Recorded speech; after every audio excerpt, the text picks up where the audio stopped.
Vou falar um pouco sobre a presença que transforma e frutifica.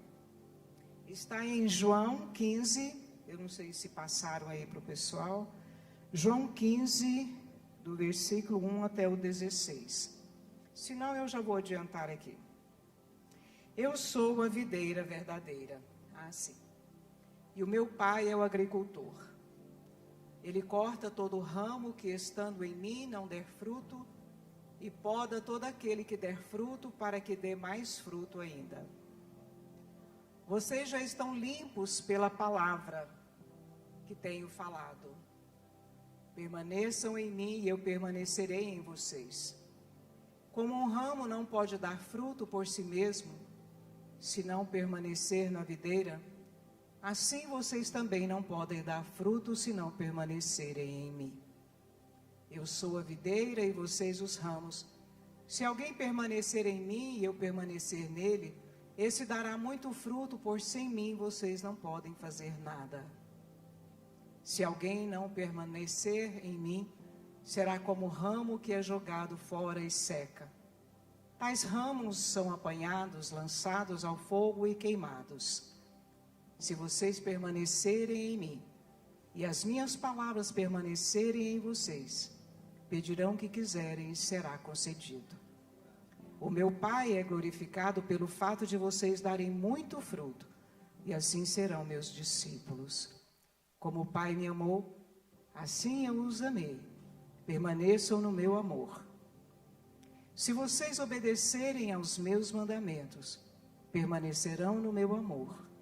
Assim como tenho obedecido aos mandamentos do meu Pai e permaneço no amor dele. Tenho dito estas palavras para que a minha alegria esteja em vocês e a alegria de vocês seja completa. O meu mandamento é este: ameis uns aos outros como eu os amei. Até aí. Isso fica muito longo, né? Vamos ganhar tempo. Este texto nos fala que vivemos em uma geração obcecada. Uma geração obcecada por resultados. As pessoas querem crescer, produzir, conquistar, aparecer e deixar um legado. Muitos querem fazer mais, produzir mais e alcançar mais. Até mesmo na vida cristã.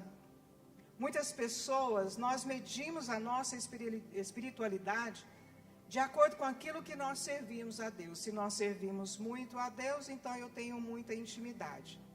Então nós começamos a medir a nossa espiritualidade com Deus a partir do momento em que nós trabalhamos. Se trabalhamos muito, estamos com a régua alta. Se trabalhamos pouco, está embaixo. E não funciona desta forma. Entretanto, Jesus inverte completamente essa lógica. Em João 15, ele não começa falando sobre frutos, sobre dons, sobre ministérios ou grandes obras. Antes de falar sobre frutificação, ele fala sobre permanência. Foi até dito hoje pela manhã. E eu achei interessante que o Espírito testifica, porque essa palavra já está pronta desde o dia em que o pastor Harrison falou comigo, porque eu tive que viajar para fazer a obra de Deus, e eu sou bem organizada com as coisas do Pai. Então o fruto não é o ponto de partida, o fruto é a consequência. Então se você está partindo para algo, se você está fazendo algo, é a consequência daquilo que você está fazendo. Então se você gerar frutos, esse não vai ser o ponto de partida, esse é a consequência daquilo que você está fazendo. Amém? Então, a raiz de uma videira, de uma vida frutífera, não está no esforço humano, mas na permanência na presença de Cristo. É significativo que nessa passagem Jesus se apresente dizendo: eu sou a videira verdadeira e meu Pai é o lavrador. O próprio texto já diz quem é Jesus. O próprio texto em si é só olhar e estudar, e cada versículo, cada palavra diz: eu sou a videira e o meu Pai é o lavrador. Então nós precisamos estar ligados a essa videira. Ele poderia ter se apresentado como o sol da justiça, como a resplandecente estrela da manhã, o Rei dos reis, o Senhor dos exércitos. Ele é poderoso. Mas ele é tão humilde que ele escolheu dizer: eu sou a videira verdadeira. E olha tanto, porque às vezes nós nos colocamos num pedestal tão alto, e ele, sendo o próprio Deus, diz: eu sou a videira verdadeira. A videira não chama atenção pela sua aparência. Sua importância está nos frutos que produz. Isso nos lembra uma profecia de Isaías, que está no capítulo 53, nós vamos ler depois. O profeta declara que Cristo não tinha parecer nem formosura.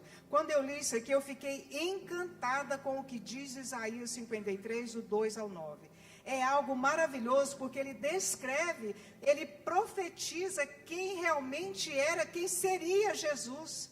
Porque Isaías está no Antigo Testamento, mas Isaías é uma junção do Antigo com o Novo. Ele profetizou, ele já sabia quem seria Cristo.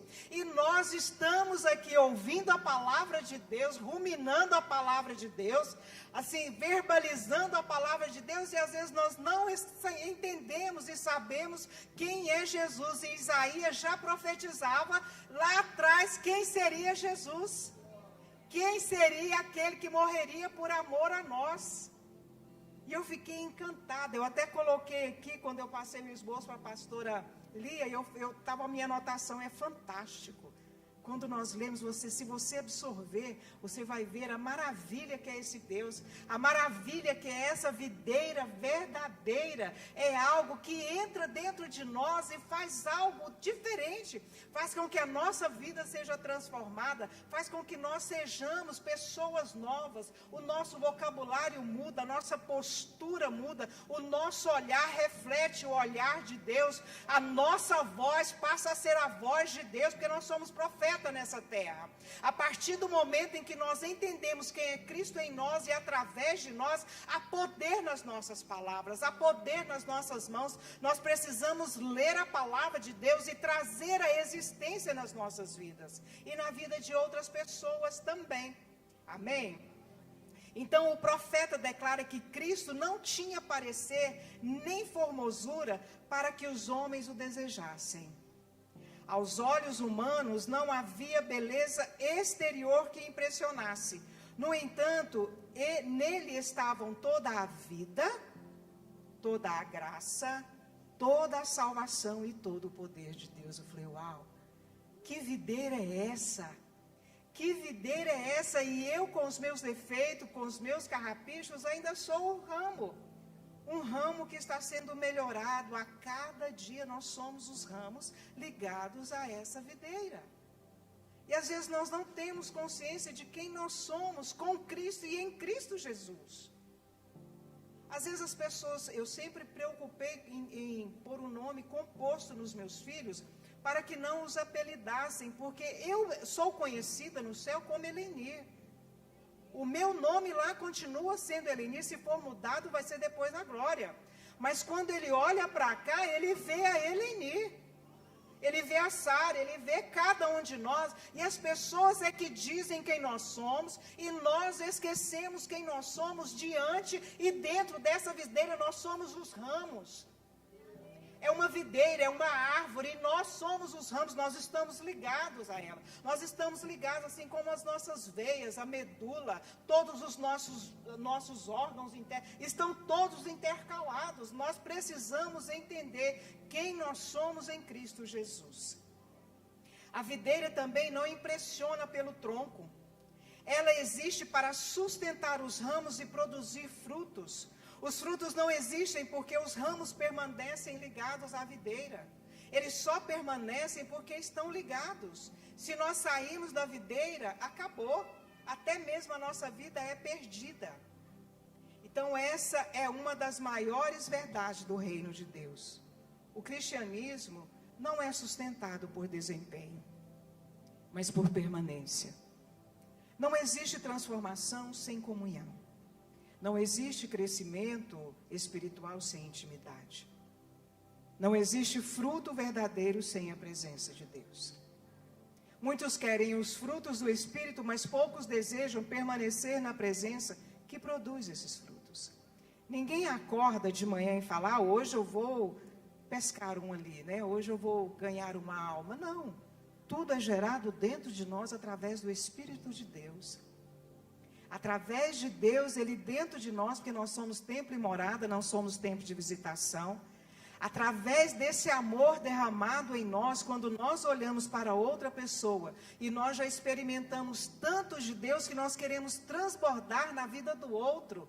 Às vezes nós chegamos tão cheios, e nós não sabemos como transbordar. Então que nós venhamos a pedir a Deus, Deus, como eu ganho essa pessoa para o Senhor? Como essa pessoa pode reconhecê-lo como Senhor e Salvador da sua vida? E às vezes nós queremos imputar à pessoa a nossa vontade, mas a nossa vontade não é nossa, é a vontade de Deus. E a vontade dele é boa, perfeita e agradável, está na palavra dele. Amém? Então muitos querem essa bênção sem comunhão, o poder sem intimidade, os resultados sem relacionamento. Se nós não nos relacionarmos, não teremos resultados. Esse relacionamento é fundamental para a nossa vida secular, para a nossa vida matrimonial, espiritual, em todas as áreas. Se nós não tivermos um bom relacionamento, acima de tudo, conosco, eu preciso me conhecer, porque eu vou saber relacionar com o outro. E aí sim, vão ter vários resultados. Positivo, pode ter negativo, sim. Somos humanos, erramos, mas é no intuito de acertar sempre. Então Jesus deixa claro que o segredo da vida cristã não é fazer mais, mas permanecer nele. Hoje aprenderemos que a presença de Deus é o ambiente onde somos transformados, podados, fortalecidos e capacitados para produzir frutos que permanecem. Eu antes, sobre evangelismo, eu não fui muito de sair para fazer evangelismo, mas eu sempre atendi muitas pessoas. Na sala em que eu trabalhava, na faculdade, por onde eu ia, sempre tinha pessoas para que eu pudesse atender sem entender qual realmente era meu ministério, porque eu ainda não havia me convertido, porém eu já atendia pessoas. E muitas dessas pessoas, muitos desses frutos, mesmo sem conhecer a Jesus, hoje são pastores, hoje são líderes, hoje são pais e mães de família, porque já havia sido inculcado em mim, com os meus avós, quem era Jesus. Amém? Então nós estamos às vezes diante de Deus e não reconhecemos que Ele é em nós. Então antes de Deus usar as nossas mãos, Ele deseja conquistar o nosso coração. O meu coração pertence a Deus. Eu sou de Jesus. Eu sou 100% de Jesus. Aí depois eu sou do meu esposo, sou dos meus filhos, sou da igreja, sou das pessoas em minha volta. Sobrou um pedacinho aí para você. Sobrou um pedacinho para cada. Meus filhos falam que eu sou mãe onde eu for, porque eu tenho o amor de Deus em mim. Então o meu coração é dele. O meu coração bate por ele. O meu coração se alegra por ele, porque ele alcançou o meu coração. Amém? Antes de nos chamar para produzir, Ele nos chama para permanecer. Porque quem permanece na presença é transformado pela presença. E quem é transformado pela presença, inevitavelmente frutifica para a glória de Deus. Preparem para mim, por gentileza, Isaías, porque nós vamos perceber o quanto Deus é maravilhoso. Porque aí Isaías agora está falando da formosura, que ele não tinha formosura em si.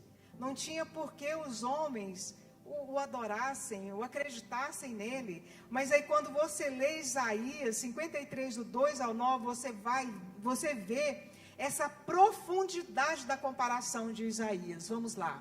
Eu quero que você entre, que você mergulhe nessa palavra. Porque essa aqui é a chave, não é João 15. Essa aqui fala quem era Deus, aos olhos de Isaías, que já profetizava sobre o futuro.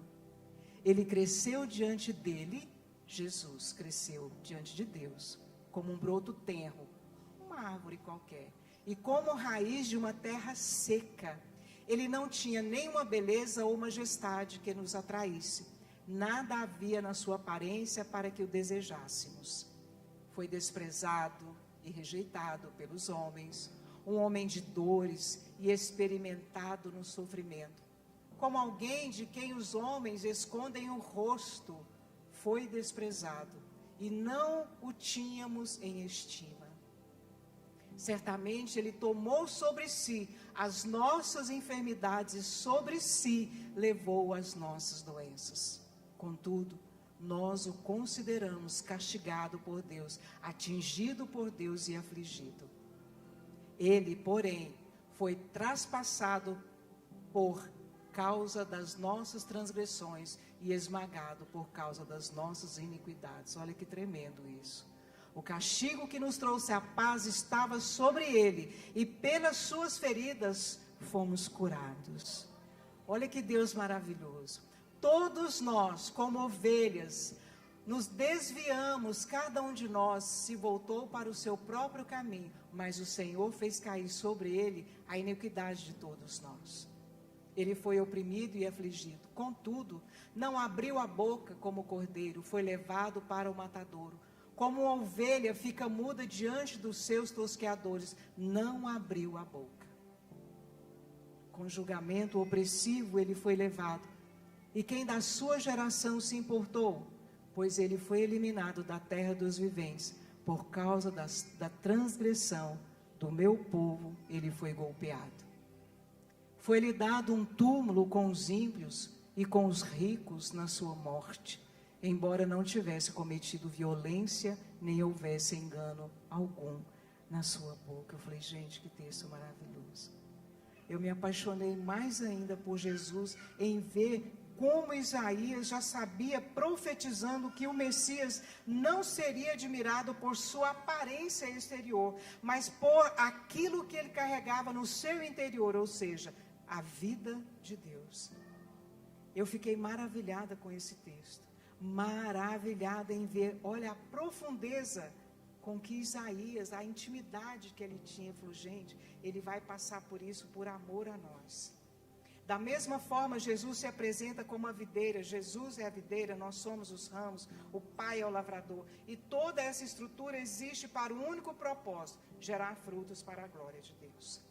Mas existe algo ainda mais profundo nessa passagem de João 15. O fruto não é o foco principal de João 15. O foco principal é a permanência. Sem ela, não há frutos. Porque toda frutificação verdadeira nasce da presença de Deus. Quem permanece na presença é transformado. Quem é transformado produz frutos. E quem produz frutos, mais uma vez, glorifica a Deus. Amém, igreja? Então vamos lá, vou passar aqui o tópico primeiro. Separei alguns pontos aqui. Primeiro, a presença de Cristo é a fonte da nossa vida e nos une com o corpo. Vamos lá. Jesus declara, eu sou a videira verdadeira. Toda videira possui uma raiz escondida. Ninguém vê a raiz, mas dela vem toda a vida. Assim é Cristo. Nossa vida está escondida nele, nossa força, nossa esperança e a nossa salvação estão nele. Os ramos vivem porque estão ligados à videira. O crente vive porque está ligado a Cristo. O ramo não produz porque faz força, produz porque permanece. Amém? Assim também somos nós. Nós produzimos fruto por capacidade própria. Nós não produzimos frutos por capacidade própria. Produzimos porque permanecemos ligados à presença de Jesus. Sem a presença não existe vida espiritual, não há crescimento nem transformação. Os ramos podem crescer em diferentes direções. Diferentes. Alguns para um lado, outros para outro, mas todos recebem a mesma seiva. Todos estão ligados à mesma raiz. Assim é a igreja. Assim é a igreja. Existem pessoas diferentes, histórias diferentes, personalidades diferentes. Mas quando estamos ligados à mesma videira, nos tornamos um só corpo, um só espírito. Simples de entender. Ler a palavra, deleitar na palavra. Falar, Deus, o Senhor está sentadinho aqui falando tudo isso para mim. Olha que maravilha.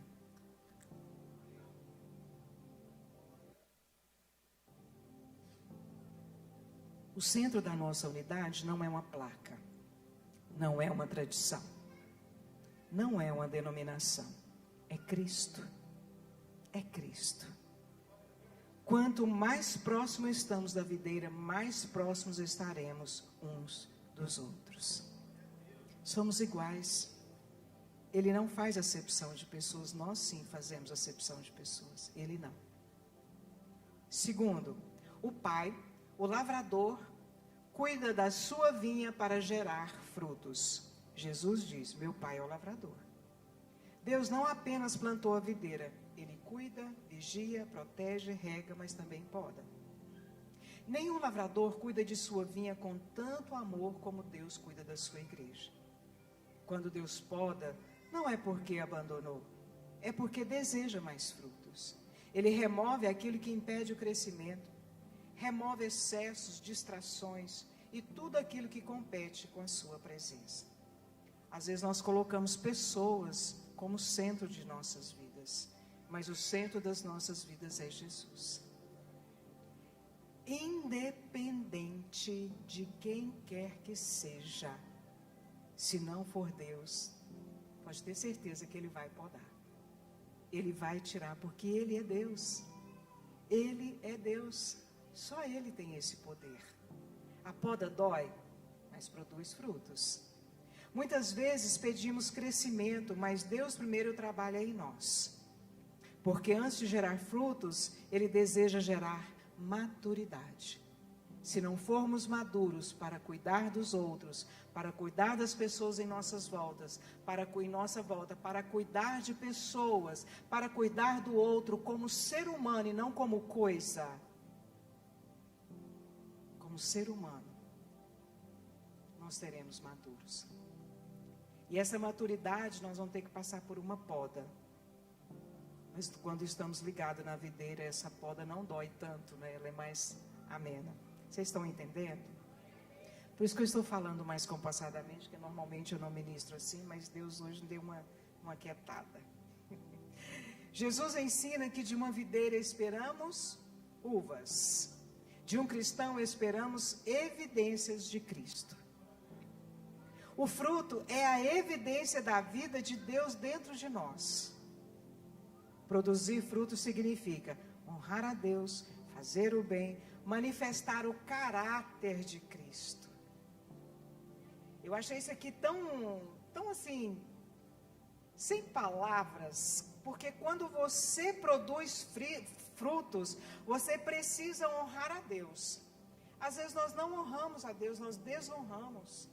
Então, para gerar frutos, que significa honrar a Deus, fazer o bem sem olhar a quem, independente de qualquer circunstância, fazer o bem, sem esperar retorno, manifestar o caráter de Cristo, caráter de Cristo, caráter de homem, caráter de mulher, boa índole, palavras, sim, sim, não, não. Isso é caráter de Cristo. E olha a nossa responsabilidade, termos o caráter de Cristo e passar para outras pessoas esse caráter. Isso é algo maravilhoso, algo fantástico, é difícil de fazer. Demonstrar a pureza da fé e revelar o fruto do Espírito. Amor, alegria, paz, longanimidade, algumas coisas aí que está em Gálatas. O mundo não será convertido apenas pelos nossos discursos, será convencido pelos frutos que produzimos.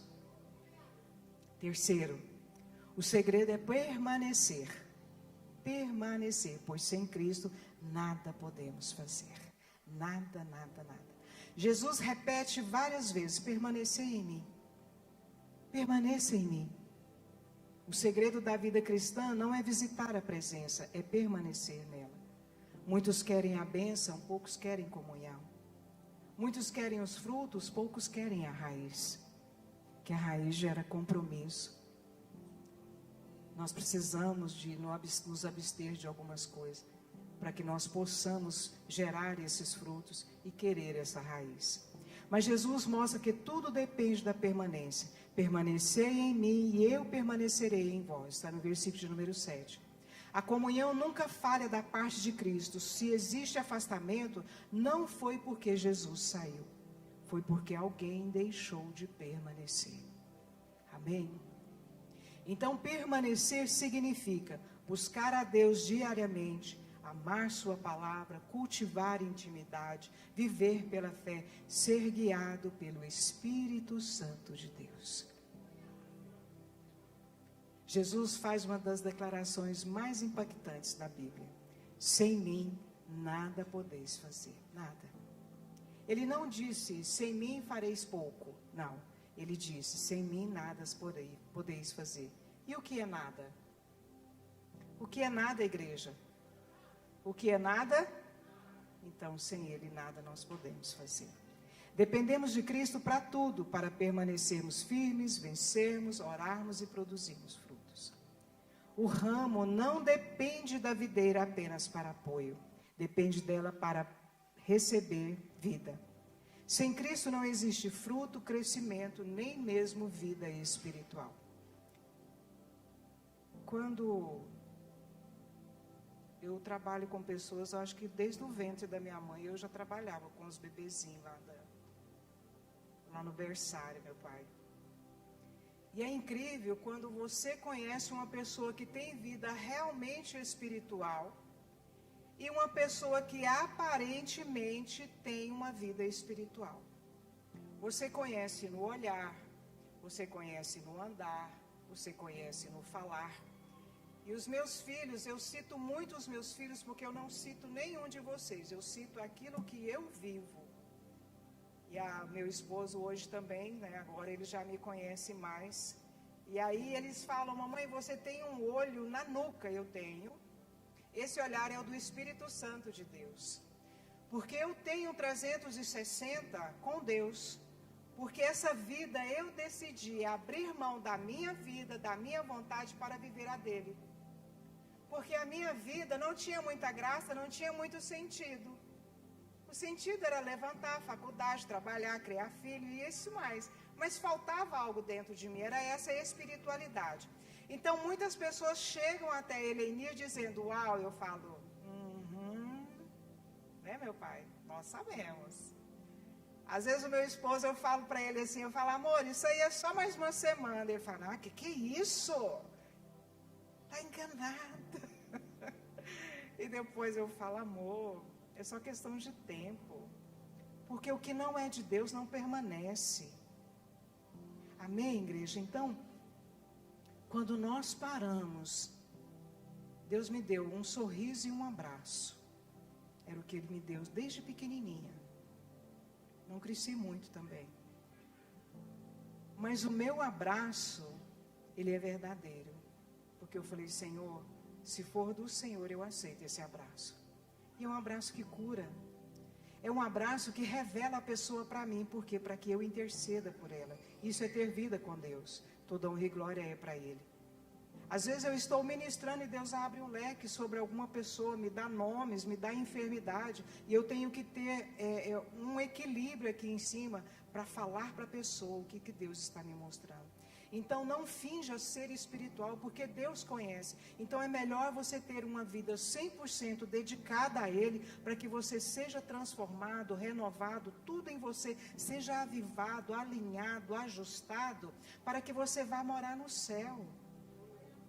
Então não finja ser espiritual, porque quem conhece Deus sabe quem é e quem não é, porque o joio e o trigo crescem junto. Quarto, a palavra sustenta a permanência e nos guarda do perigo de abandonar a presença. Jesus continua dizendo, se alguém não permanecer em mim, será lançado fora à semelhança do ramo e secará. O ramo separado da videira perde a seiva, a vida, o vigor, os frutos e as folhas. Assim acontece com quem se afasta de Cristo. Pode até parecer forte por um tempo e manter uma aparência, mas sem a presença logo começa a secar. Quando Saul perdeu a presença de Deus, perdeu também a direção. Quando alguém abandona Deus, torna-se vulnerável aos ataques do inimigo. Amém, igreja?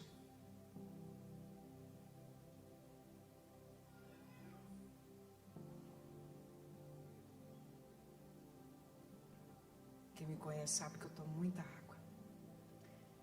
O diabo está sempre pronto para capturar a ovelha que se afasta do rebanho. O problema não é apenas deixar de produzir frutos, mas é perder a própria vida. Obrigada, amor. Jesus diz: se permanecerdes em mim, as minhas palavras permanecerem em vós, pedirei o que desejardes e vos será concedido. É uma promessa.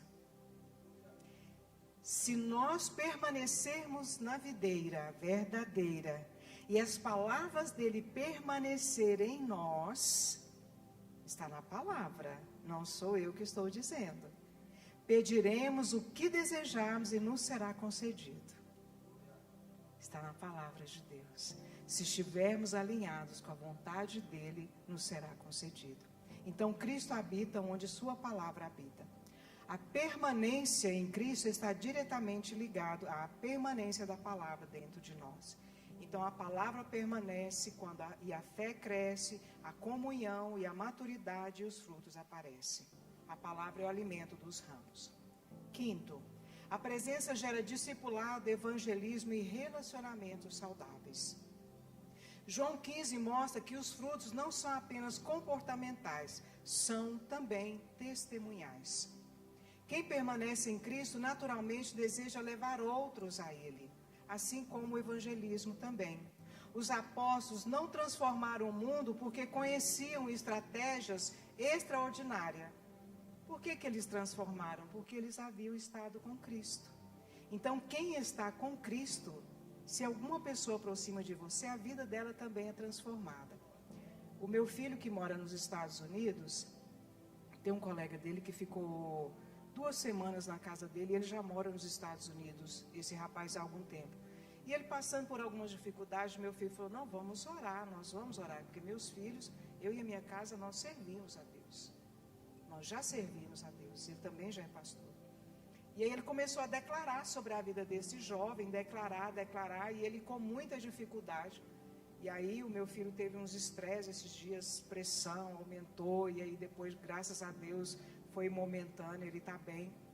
E aí ontem ele me ligou durante o treinamento, e não tinha como não atender, porque eu estava preocupada, mas ele estava me falando de uma bênção, sobre essa presença. Porque o rapaz falou: Alisson, tem algo diferente em você, é a presença de Deus. E ele falou algo com esse rapaz, e ontem ele já arrumou um trabalho, já de carteira assinada, que nos Estados Unidos é meio complicado, mas a empresa já contratou, e amanhã ele já está trabalhando com carro, com casa, tudo para morar. É a presença de Deus em nós e através de nós. É a presença, amém? Então nós precisamos olhar para as pessoas e saber que elas são amigas, independente de quem quer que seja. Profetiza, determina, mostra Jesus para elas. Quem vive na presença não usa pessoas, serve pessoas. Quem vive na presença não divide, une. Às vezes nós vemos os líderes com tanta dificuldade. Vamos unir, vamos nos achegar, vamos ter comunhão, vamos falar, vamos nos aproximar, vamos nos achegar um ao outro. Então, quem vive na presença não divide, une. Vamos olhar para o outro com o coração de Deus, com o olhar de Deus. Obrigada, meu filho. Quem vive na presença não gera escândalos, gera discípulos. Quem vive na presença de Deus não gera escândalo, gera discípulos. Eu já vou concluir, o louvor se puder subir.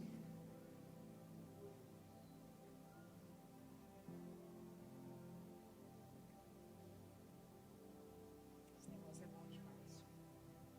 Amém, igreja? Sei que vocês estão com sono, mas é para entender mesmo a palavra. É para entender quem é esse Deus maravilhoso em nós. O objetivo principal de Deus não é apenas que produzamos frutos. O objetivo principal é que permaneçamos em sua presença. É a presença. Porque quando a presença se torna prioridade, vivemos, crescemos, os frutos aparecem, os discípulos são gerados, o evangelho é anunciado. Igreja não precisa de estratégia, igreja não precisa de muita festa gospel, porque hoje tudo é movimento gospel, tudo é gospel, tudo é gospel, e o evangelho está sendo esquecido, a presença está sendo esquecida. Nós precisamos voltar ao primeiro amor, mostrar às pessoas quem é Deus em nossas vidas, quem Ele é. As pessoas precisam olhar para nós e acreditar no impossível. Trazer Hebreus para nós é o firme fundamento das coisas que não se veem, mas que se esperam. Eu espero, eu acredito que vai acontecer. É Deus que está falando. A palavra de Deus, ela é viva, ela é eficaz. Então o evangelho é anunciado. Os relacionamentos são restaurados, nossas vidas são transformadas e Deus é glorificado. Nós precisamos apresentar esse Deus verdadeiro, esse Deus que ama, esse Deus de Isaías 53, quando ele profetiza sobre o Messias, que ainda viria. Ele que pagou um preço alto por amor a nós e a liderança, a igreja.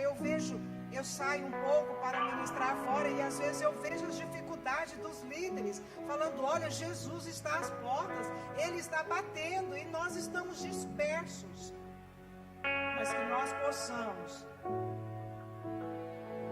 dentro dessas atividades, dentro de tudo isso, nós não nos esquecermos de que a maior necessidade hoje continua sendo o Evangelho de Deus. É Cristo.